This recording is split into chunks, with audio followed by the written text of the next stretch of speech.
But the reason why we're here today is we have a wonderful opportunity to hear from some people who were in your position at different points in their lives, and maybe at some point someone here, or maybe a couple of you, would be inducted into the Wakefield Memorial High School Hall of Fame. And so all of these people here are being recognized by the Hall of Fame Association for all of their work in contributing to certain areas and fields within society. So what we'd like to do is introduce each one of them and give them the opportunity to share a little bit about some special experiences that they might have had at high school, Wakefield Memorial High School, and many of them went in this building as it's been here for quite some time. And then also hear from them and ask them a little bit about their experiences and careers now, and maybe if there's a connection to Wakefield Memorial High School and their experiences from when they roamed the halls here. All right? Then we'll open it up to question and answer for anybody who has any, and I think that'll be a good way to end our week. Okay? Thank you.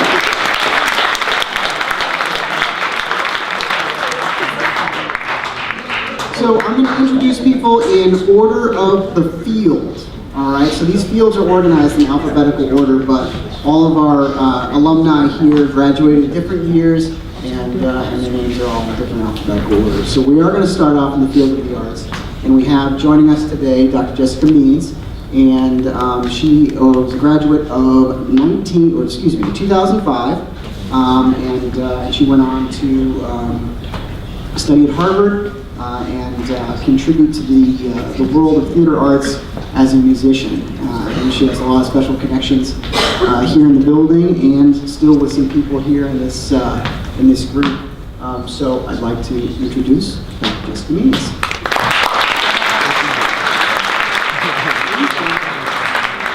Hello, so I'm Jessica Means. I graduated in 2005. I was going to prepare a formal speech, but I'm a surgeon, and I've been on trauma call for a week, and I was like, okay, I'll do it, and then I've been awake. So I appreciate any questions you have. I'm happy to answer them, but I'll tell you a little bit about myself and my experiences here and how I got to where I am. So I went to Wakefield High, obviously I graduated in 2005. I loved my time here. I had such special connections with the teachers and my friends and Dr. Smith, who I owe just everything to, and I'll talk more about that later. And I became, my big goal was to become valedictorian here, and I really worked really hard to get that. Some people think, oh, you're number one, like it must come easy to you, and it's no. If some people, can go through school and not study and do really well, that's not me at all. I really had to work extremely, extremely hard. I would get here at 6 in the morning, and I had a bright yellow car, and I would get my first spot out front. They would always make fun of me for that. And I would start studying from then, and I just wouldn't stop until I went to sleep. And I was involved. I'm a musician. I'm a pianist. I was involved in all of the bands, marching band, concert band, orchestra, jazz band. We did everything together. And then became valedictorian. I was the president of my class, which is fun even now because I get to organize our reunions. In 2005, like I said, I graduated. I got into Harvard, which was very unexpected for me too. I wanted to go to Dartmouth because I was obsessed with the pamphlet we got in the mail. It was just beautiful photos of the countryside. My mom said, why don't you try to just see, don't you just want to see if you can get in there? And I said, okay, fine. So I threw in an application. I got in.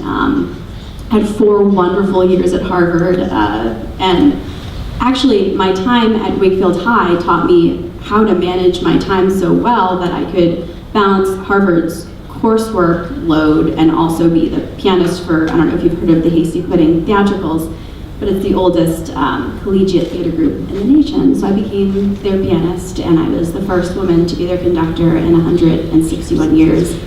And like I said, that work ethic, everything, the ability to juggle that all came from Wakefield High. So I graduated from Harvard in 2009. Did not know what I wanted to do with my life because I loved music, I was interested in healthcare, being government, I just loved everything. So I won a fellowship to work in Manhattan at a healthcare nonprofit, and I thought, oh great, like that will get me experience in healthcare, and maybe I can get to Broadway that way too if I try hard enough. So I moved to Manhattan with my best friend, and during the day I went to the healthcare nonprofit, and that was great, and at night I would just go out to all the theaters, take my resume, hand it to everybody, I just introduce myself to everybody. I eventually saw this show called Next to Normal, which is a show about a mother who's struggling with bipolar disorder and her interactions with her family. And it was starring Alice Ripley, who won the Tony for her role for Best Actress in that in 2009. And from the audience, I saw her and I was blown away by what she was doing on stage and the emotion involved in it. And I said to myself, I have to be her pianist, I have to play for her. So I waited for her like a creep after the show, and I went into the alley, like she comes out and does all these autographs and everything. And I introduced myself to her, and I said, hi, I'm Jessica, I'm your new pianist. And she looked at me for a second, and then she said, okay. And then she found me on Facebook, like the next day, hired me, and I'm still her pianist. Then next week we played with Tina Fey, she took me, I played with Ariana Grande's brother, and like Uzo Aduba from, Crazy Eyes. We've had this amazing career together, and that all kind of started with sort of having the courage to go up to her and just reach out, and it's been great ever since. So around that same time in Manhattan, when I was playing for Alice, I met a neurosurgeon, a brain surgeon, who was a producer on Broadway, and I met Yo-Yo Ma's sister, who is a concert violinist and also a pediatrician. These people with these dual careers in music and in medicine. And again, just by introducing myself, and you just have to go out on a limb, just to have courage and go up to people and be so surprised how many people want to help you. And they said to me, you can do both of these things. You should go to medical school. Like, if you've been thinking about healthcare. So the brain surgeon said, if you want to teach me piano, I'll let you shadow me in the operating room. So I said, deal. So I went in the OR with her, and the second I saw a surgery, I knew I have to do this in my life. So I taught her piano, and I kept shadowing her, and she got into Juilliard Night School, and then I got into Columbia Medical School. And it was great because that was in New York City, so I could keep playing the piano for Alice and doing med school. And then, I don't know if you know about the med school match day process, it's like Harry Potter, but horrible. You get a letter with just one name on it, and that's where you have to go train. So I got into Beth Israel Deaconess here in Boston, which is great because I'm home, and I'm a surgeon now. I'm in my first year of training, and it's a 5-year program, and it's just wonderful to be home. So I feel like everything I've done started with my foundation at WMHS, and the incredible mentors I had, especially with Dr. Smith here, and many of the teachers who really cared so deeply about me and about my well-being, and even when you saw me so stressed out, who would always reach out and make sure I was okay, and I try to do that too with people. So I'm deeply, deeply indebted to this place, and this is so meaningful to me. So I'm happy to answer questions at any time. I'll give you my email address I'm happy to mentor if you're interested in any of this.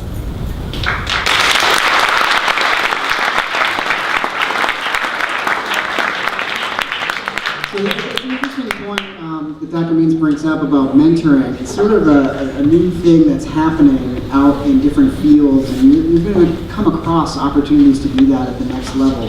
And I recommend it. It's a great way to get experience. It's a great way to get your foot in the door. It's a great way to find those people who are interested in helping you. So please keep that in mind. Our next inductee is from the world of business. This gentleman, Justin McCarthy. He is a director of major gifts at a place called Smile Train, and he's going to talk to you a little bit about that and his experiences at Wakefield Memorial High School. Mr. McCarthy. How is everybody doing today? Congratulations to the class of 2018 from Wakefield High School. Exciting times, right? Nobody's that excited about getting out? All right. I understand 12 weeks from tomorrow, you'll all be graduates of Wakefield High School. So that's pretty amazing, right? 12 weeks from tomorrow. All right, good. Very, very exciting. Well, Wakefield High School was an amazing place for me. And I wasn't a super student, I was an okay student. I wasn't a great athlete, but I had fun and met a lot of great people. I did a lot of interesting things okay, but I wasn't great at anything. And I wanted to share that with you because I think a lot of these people here really are superstars. They really excel at many things, from piano to surgery. I don't do either of those, I promise. So I wanted to share a little bit about my career path because I think it's been diverse, and then I'll finish up, so I'll share kind of what my path was, and then I'll finish up with some things that I thought about over the last couple weeks, since I knew about this honor, that I wish I had heard 35 years ago. I know, I don't look like I could have graduated 35 years ago. No, okay, all right. So I do, all right. So I graduated from Wakefield High School in 1983, and then I went on to Boston College. And I was a communications major at Boston College. I thought that I wanted to be a reporter and television anchor. So I studied communications. My last year at Boston College, I got an internship working with Paula Lyons, who was much before your time, but she was the consumer reporter. And so it was really exciting for me to be in the studio and understanding what that work was all about. After that, when I graduated from Boston College, one of my professors owned a public relations firm, and he asked me to come work for him. It was a very small consulting practice, and he said, "Justin, I'd like for you to come work for me." It wasn't the opportunity that I was thinking that I wanted to do. I thought I really wanted to be a reporter, but this opportunity came up and I took it. So I worked there for a couple of years, and then after that, in August of 1989, I was looking at the prospect of snow like you have now, and I said, I don't want to do this anymore. So I packed my car up and I moved to Southern California, where I live now. I live in Long Beach, California, so about 3,000 miles from here. And so I moved there and worked for a couple of years in marketing service companies. So I worked in advertising, public relations, marketing, direct marketing, and did the actual work. So I was a doer, okay? Working with clients, understanding what their needs are, and helping promote their images and their brands in California, but also across the country and around the world. After a couple of years there, my parents thought I was going to come back to Wakefield, but I called them and I said, I'm ready for kind of a different adventure. And I told them that I was moving to Tokyo, Japan, and that I wanted to I had always wanted to kind of do something a little different and experience an international environment. So my family thought I was nuts, honestly. But I sold everything in my apartment in California, and you had to buy a round trip ticket to Tokyo. The Japanese government didn't want you to land there and then stay there. So you had to buy a round trip. So I bought a round trip ticket, and I ended up getting a job with a international public relations agency. But the shift for me was that I could no longer do the work because I didn't speak Japanese, okay? So for the first time, the agency said, what we really need someone who can work in a sales capacity to work with brands that are here on the ground that are trying to sell products and services to the Japanese. So I thought, I don't really know how to do that, but I know enough about the work that I can figure it out. And so I had a great year in Tokyo. It's an amazing place if you haven't been or if you have an interest to go. It's really a very cool place. But from there I came back to the US, and what was really fun about that, my time in Japan, is that I had for the first time exposure to the sales process. And so for the next really 25 years of my career, 20 odd years, because I'm not that old, I worked for creative agencies. So I was a pitch guy. I pitched diapers and batteries and airlines and automotive manufacturers, brands that you'd know like Old Spice. Any Old Spice users? Okay, no? All right, come on. All right, good. So Old Spice, Pampers, hopefully not Pampers users, Pampers, Duracell, big brands like that. And it was really exciting, really fun pitching these brands all over the country. Just a lot of fun, and I really, really liked it. But as I was getting close to 50, I thought, what do I really want to do with the second half of my life?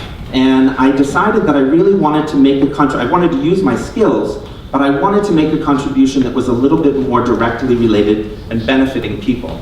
So now I have really the best job in the world. I really think that. I work for an organization, as the principal said, called Smile Train. And we are the largest cleft repair charity in the world. So we repair cleft lip and cleft palate. I don't know if people know what that is, but you'll have to look it up. Science teachers, you can get on that after here maybe. And I work in a fundraising role for them. So the organization raises close to $100 million a year, and we do about 115,000 surgeries around the world.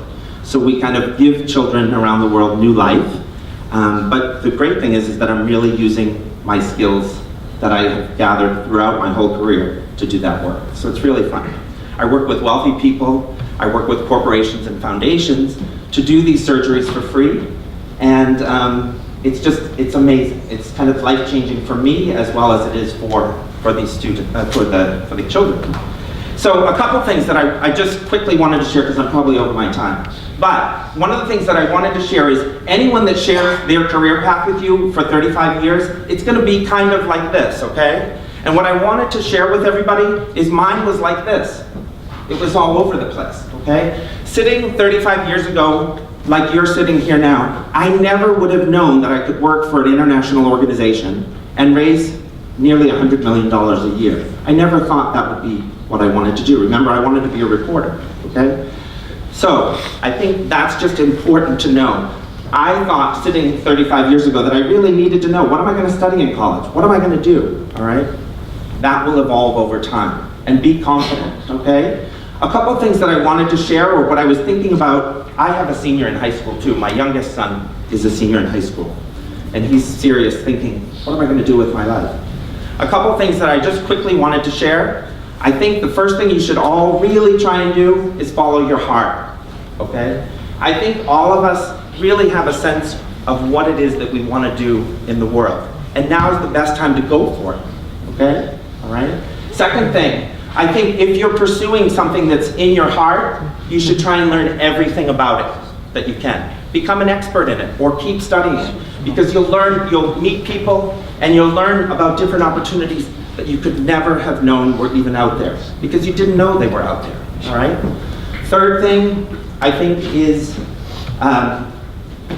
use your community. Talk to people and share your passion. Share what you want to do.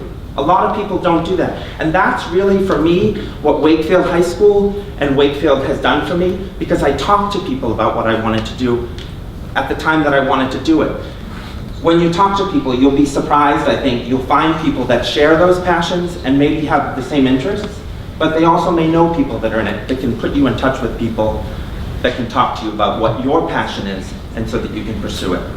The fourth thing that I think is that don't be afraid of change.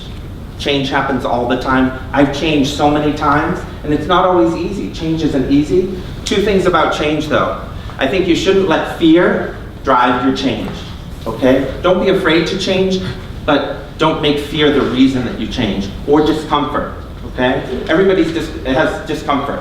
Everybody has fear, but don't make that the reason that you change. And the last thing that I share is have fun. Really enjoy what you do. Life is very short. I cannot believe that 35 years have gone since I've been here.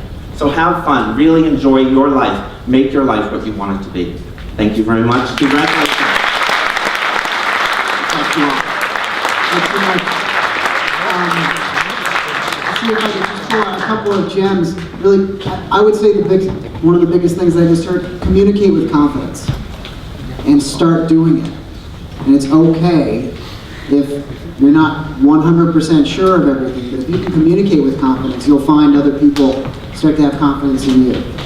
I'd like to now introduce Mr. Michael Plansky, from the class of 1987. He is our inductee for community service. He's going to talk about the organization that he is the founder and CEO of. Mr. Michael Plansky.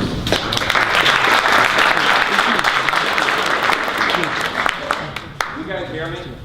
Yeah. Sure. I don't need this. Great. So, class of 1987. And I think the reason why we're here now is, it's been said that if you talk to a person's mind, you touch their mind. If you talk to their heart, you'll touch their heart. But if you talk through your lives, you can change lives. And so I want to share what happened to me. Okay, so I grew up right up the street, Old Nahat Road. Went to Woodville, and then was here. I'm one of 7 kids. All right. Apparently, athletics started after the 90s here because all our banners are missing. I had two brothers won a state championship in basketball. We won the Division II North in basketball. My sister won state championship in basketball in '88. My dad was their coach. You guys have probably played in my dad's gym over the Vernon Plansky gym. So coming up, that was our life. Now, what's hit me here at Wakefield was math. I was drawn to math because I liked that there was an answer. I wasn't big into subjective. I wasn't big into writing. I didn't like to write, even though that's all I do now. But in math, it was, well, there's a right answer and there's a wrong answer. And you had to go find it. And what I learned from Mrs. Walsh and Mrs. Halloran was, if you didn't get it the first time, that's okay. Go figure it out. I'll even give you the answer. Go work backwards. But go figure it out. And I was stuck at that time when something didn't go my way. Oftentimes I got negative, I got defensive, I placed blame on other people, or I stonewalled and I just stalled. But what happened was they said, it doesn't matter. What matters is go figure it out. And so that sparked in me of, well, how do you learn? How do you get better at something? Because you're going to learn for the rest of your life, just like Jeff said. And so what I learned along my pathway was that it takes 2 things to get better at something. It takes effort, and it takes coaching. Okay? The effort comes from you. I learned that from my parents, my teachers, my coaches. Right? At the end of the day, unfortunately, there's no way around it. You decide how much effort you put in.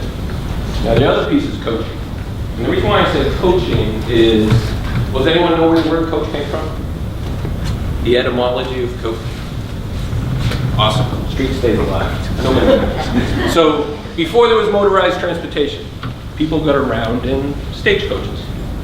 Horse, steam. The thought was you put yourself into a stagecoach, you put yourself into a coach, it would take you to your desired destination. Coach. So if you put in as much effort as you can to learn something, and if you go find the person that's going to help you learn that, you're going to learn it. And the byproduct is, you're going to get good grades, you're going to reach your goals.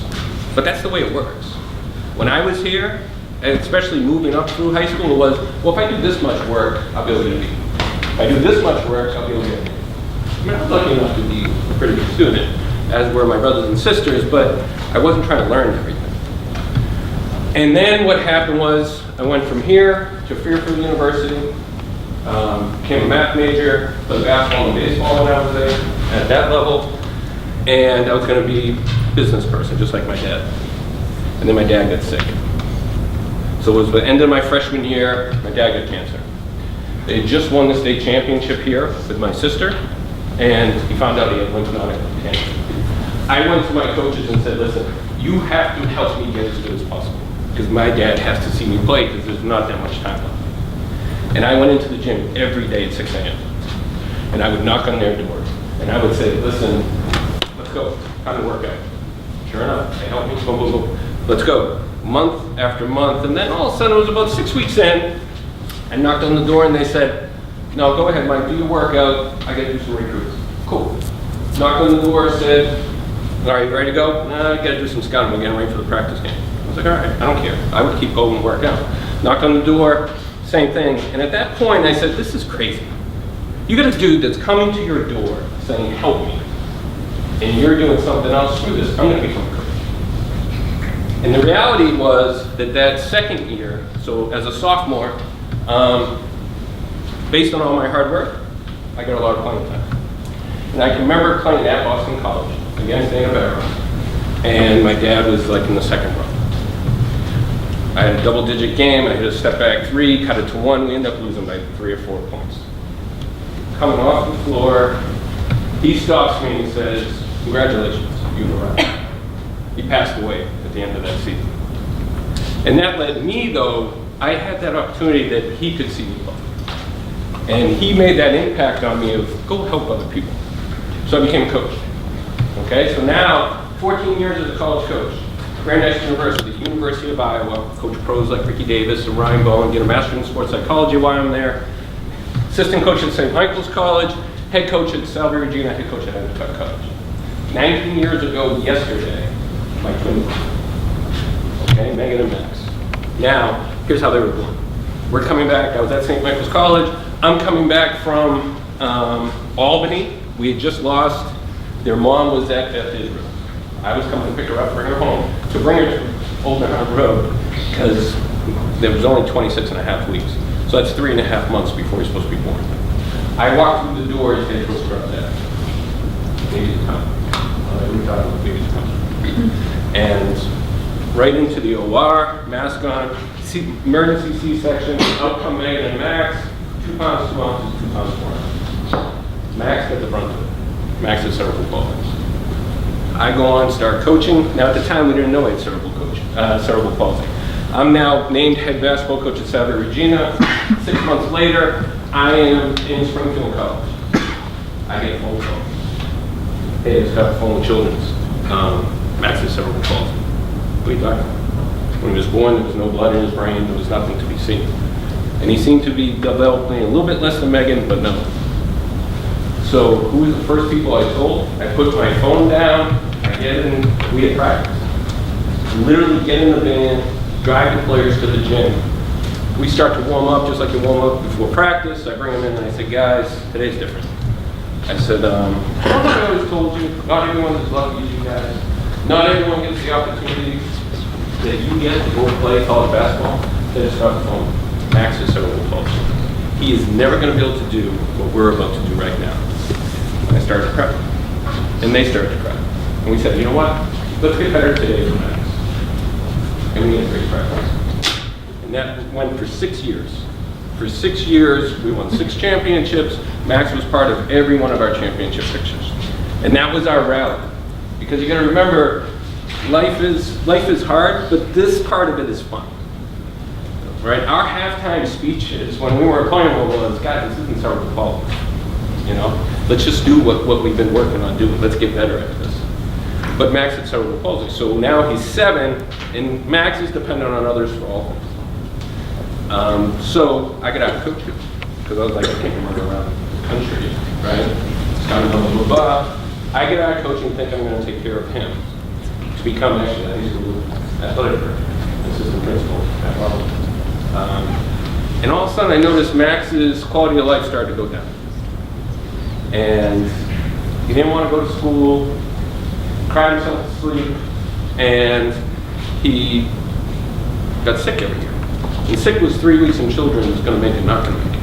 Now Max is in children's right now because he had to have a couple of surgeries, but those were scheduled. This was, he would get sick and he wouldn't have the resilience to fight through it. And I couldn't figure it out.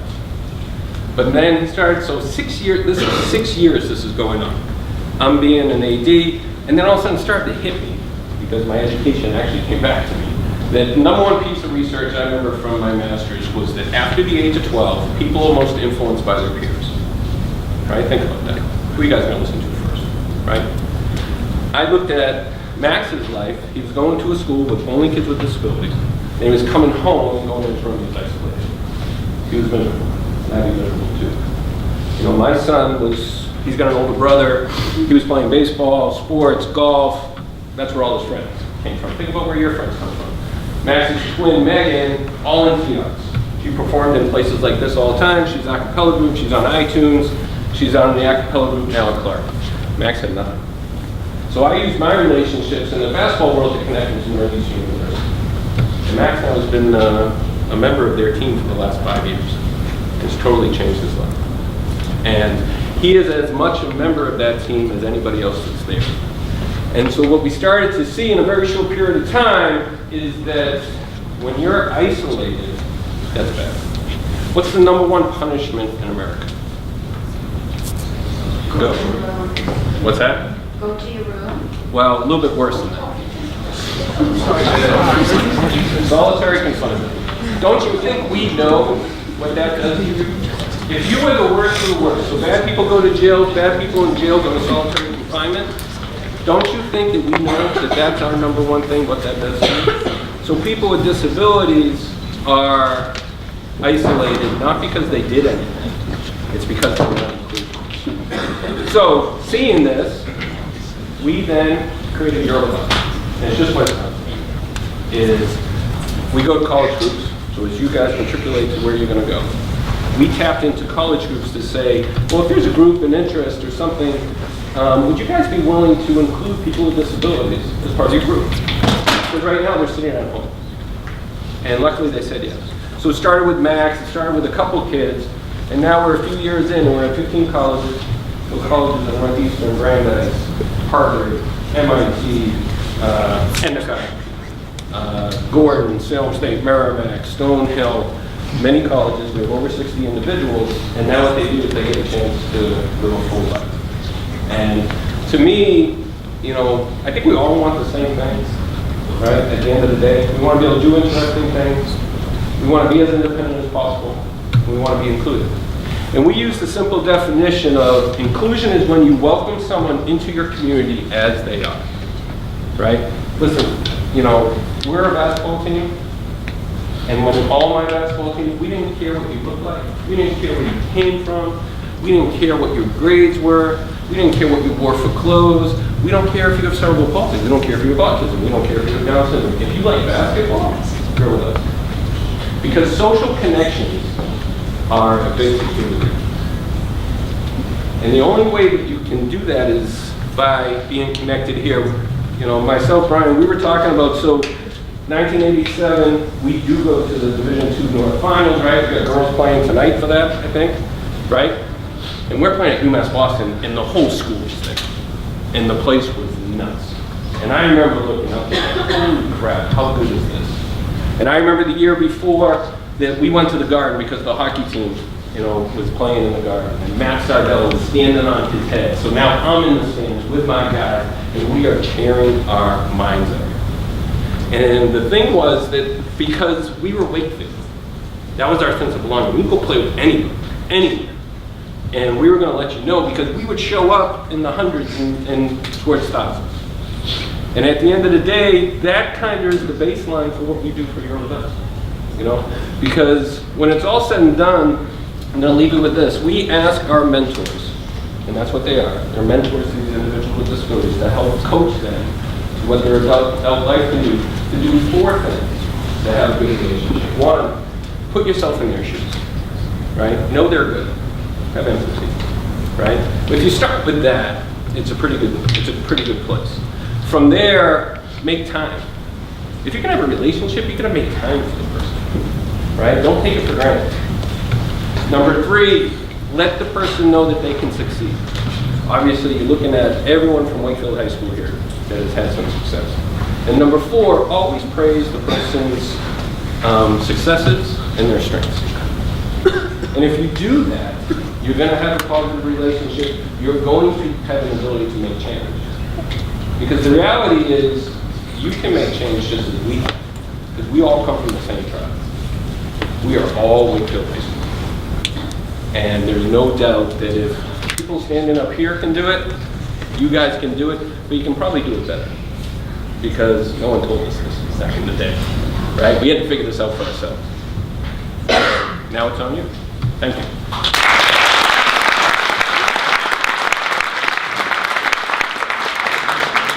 Just a quick jam. Perseverance, I think, is something I heard talked about there that was pretty important.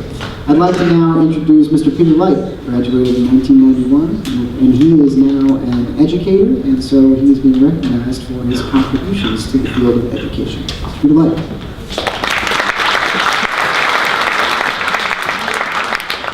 Thank you, everyone. I will be brief because I think as an educator, I appreciate the fact that you're almost done with high school and I'm the last person you want to listen to.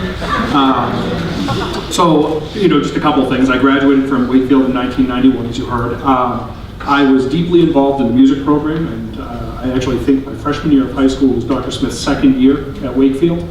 So we've known each other since then. I ended up going to the University of New Hampshire again. Thanks to Dr. Smith, we had many of the same professors, things like that. And then I ended up coming back. I did a little teaching here, some private trumpet lessons, conducted a couple things for the school. So it was kind of a fun connection. I ended up going to graduate school after college. really kind of on a whim, not necessarily because I was the best student or anything like that, but I had worked hard, and the professor made a good call. I ended up at Yale University because I thought I wanted to be a performer, and they had a great school of music there. And then about my second year of that, I got bored, and I realized that performance was not what I wanted to do. It was really education. So I ended up in Franklin, Massachusetts, where I've been for the last 20 years. I started as a middle school, high school music teacher. I ended up as the director of music for the district, and then I ended up going to school administration. And I was an assistant principal and then principal of that high school for about 8.5 years. And I'm currently the assistant superintendent there. I think, when I look back on my career and education, what I take away, it really comes back to this, and I already acknowledged Dr. Smith and all the work she's done, but I think you know her well enough as well that everything you get in the world is because someone gave you an opportunity. And I don't want to understate that, because one thing I've learned about education, and really what became a passion for me, which is leadership and leadership development and developing teachers, is that it's always about the people. It's about the people that you work with, and it's about the people you serve. And if you treat people the right way, good things come back to you. And I can't understate that enough, because I don't think, you don't ever want to treat someone well so that you can get something from them. But yet, when you do that, because you value them as a human being, things come back tenfold to you. And I guess my biggest piece of advice, and I certainly learned that starting at Wakefield High School, was treat people well. It's about the people, and serve the people that you work with on a daily basis. I think those are my most important messages. I don't need to go on and on about it. It's been a great career in education, and I'm just so appreciative of being able to come back, speak with you, and certainly honor Dr. Smith. So, thank you.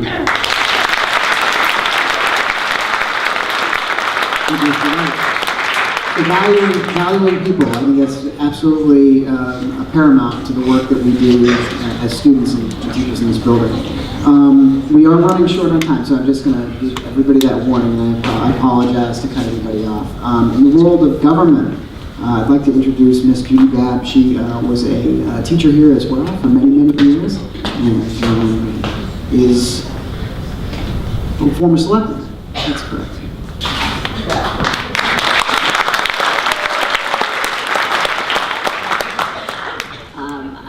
I've been out of those chairs a lot longer. I graduated in '62, and the year I started high school was '58, and my dad had died in February of that year.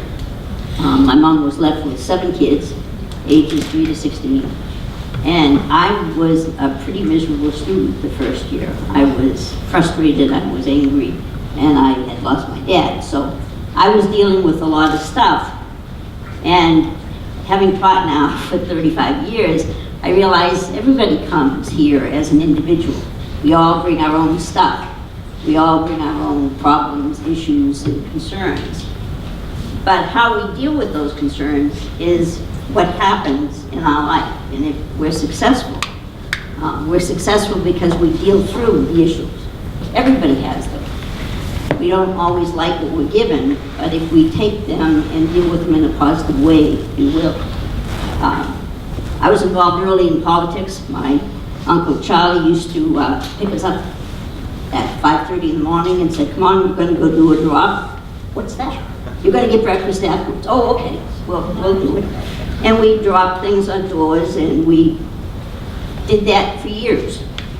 Half the time I had never met the person we were doing the drop for, and Uncle Charlie said, "That's the person we were supporting." Later on in high school, when I had an opportunity, one of my neighborhood friends was running for president, so we got involved in the elections in the high school, and that was fun. And after high school, I went to college, Lowell State, and then I didn't have much involvement at that time. And a couple of years later, I got involved in local campaigns and continued in 1976. I worked on Eddie Markey's campaign. He's now a U.S. Senator. He lost in Wakefield, but he won the district.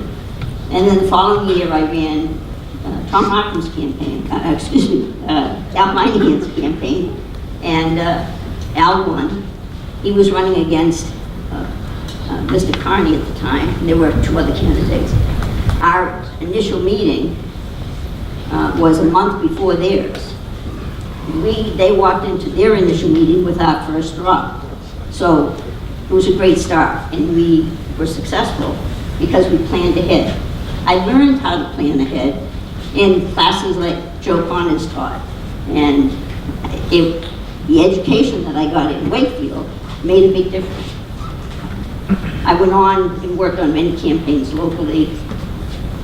In got involved in the Town Democratic Committee, and then I was asked to serve on the planning board. It was a great opportunity for me because I learned a lot about the town, and we were doing, at that time, a master plan. And then I resigned that seat and ran for the selectman, 1-year term and then a 3-year term.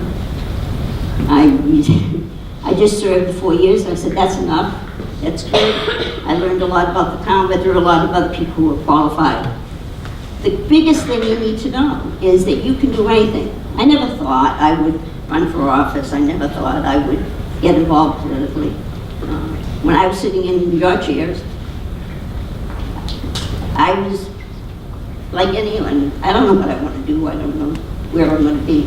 The biggest thing I can tell you, and I know we're short on time, you need to surround yourself with positive people. You need to believe in yourself. And you need to stay involved and stay active. The best I can tell you, the kids in Parkland went through a tragedy that I hope nobody ever has to face. But they've done something in the 3 weeks since that tragedy. As you guys have the capabilities, the technology that's at your fingertips is amazing. And you have an ability to use it much better than I will ever have. My notes are written, I'm not on the computer like you guys are. But you guys have that technology, and you guys can do that. So whatever you do, have fun along the way, and make a difference. Thank you.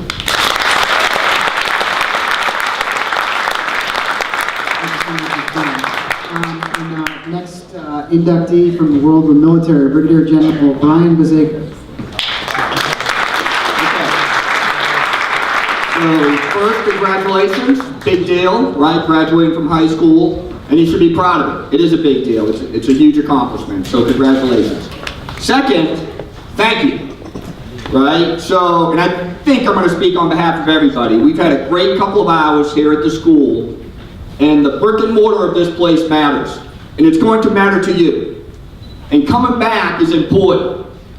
And it's easy to tell walking around here how much pride you all have at this location. It looks great. The athletic facilities, the hallways, the murals that you've painted on the walls, everything looks great. And that's a credit to the seniors. Because I'm guessing 4 years ago you came in and you're leaving in 12 weeks and it's just a little bit better. And that's huge. So thank you on behalf of all of us for keeping Wakefield High School the great place that it is. So I graduated in '85, went to Norwich University, and I've been in the military since graduating from Norwich in 1989. So going on 29 years. There were 3 magic ingredients I think I had here at Wakefield High School. And I'm hoping that you all have had all 3, because they're going to be a huge influence for you for the rest of your life. 1, I had great teachers. I remember all of them. Some of them frustrated the heck out of me, I got it. But they were phenomenal at making sure that every one of us found something to follow and to be good at, or to believe in. I truly believe that. The teachers, the coaches, the guidance counselors, right? AJ, gotcha, right? All those folks, I felt, even while I was here, were just trying to make me better. Second, I had great friends. I had great friends, and I'm guessing some of you are sitting next to your friends. I'm guessing most of you are, right? And they're gonna be a part of your life for the rest of your life, and it's huge. The third thing that I had is I had a great family. I was blessed to have a great family. So those 3 things have carried me for my entire life. And I've lived all over the world. My wife over there, we've moved 18 times. In the 26 years that we've been married, and I put my feet on the soil of about 70 different countries. Okay? That's just part of serving the nation. And just like Justin told you, what I believe you have to find, a lot of people are going to ask you, what do you want to be when you grow up? It's the wrong question. The right question is, what are you passionate about? What are you passionate about? I didn't know that so much in high school, but people knew that I knew how to lead. And coaches believed that I could lead. Teachers believed that I could influence others to do good things, and they pushed me in that direction. And that became my passion. And that's why I went in the military. That was a good place to see if I could lead others and be successful at it. And it's worked for me. But I have a passion for that. Your passion might be animals. It might be science. It might be economics. Who knows? It might be travel. I don't know. Find the passion and work with that to go find something to do. Okay? Don't figure out what you want to be. Figure out what your passion is. And I'll just tell you one thing on how all of that came back to me, right? So in December or November of '7, I got an airplane from Schofield Barracks, Hawaii, and I was gone to Iraq for 16 straight months. I was a battalion commander, which meant I had about 1,800 folks who were under my command in the northern provinces of Iraq. That's a long time, 16 months, to be in that type of environment. And just like life, no matter what you're going to do, you're going to have extreme highs and extreme lows. And it's going to be that family, that passion, and those friends that are going to get you through that. It wasn't a month into Iraq when all those friends that I graduated with, all those 1985 Wakefield Warrior buddies and butt-ecks of mine, weren't sending hundreds of care packages out, hundreds of letters over that 16 months, right? They were the first to wait to give me the phone calls when I got back home. A couple of months ago, I got promoted to Brigadier General. They all flew on a plane to get down to Washington to go to it. They'll all be there tonight for this induction ceremony.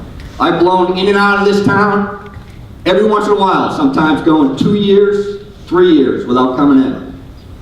But it's always home, and I always come back, and they're always there.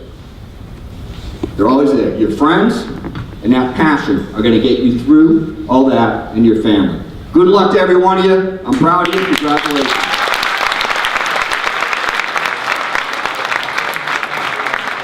Okay, so we do have a little bit of a dilemma, all right, and it's because we're out of time. Dr. Smith's not out of time. So we do have two more, and the bell is going to ring. But I'd like to introduce Dr. Lauralyn Chetwynd Patterson, graduated in 1992, and she is currently at Boston Children's Hospital as an educational audiologist. This is a thing. I won't say anything except for if anybody is interested in mentoring or anything in the allied health fields, I'm happy to help. And this year we have a special recognition for, a rising star, Mr. Patrick Sullivan, who graduated in 2013. I'll be brief, but thank you everybody. Congratulations to the class of 2018. That's a huge accomplishment for you. And just as being somebody that just left high school 5 years ago, I can tell you that treasure all your friends, your family that you have now, and don't forget these memories as you progress into college or working or into your futures. Thank you so much. There's always a special recognition for Dr. Smith. Always. She is wonderful. She is very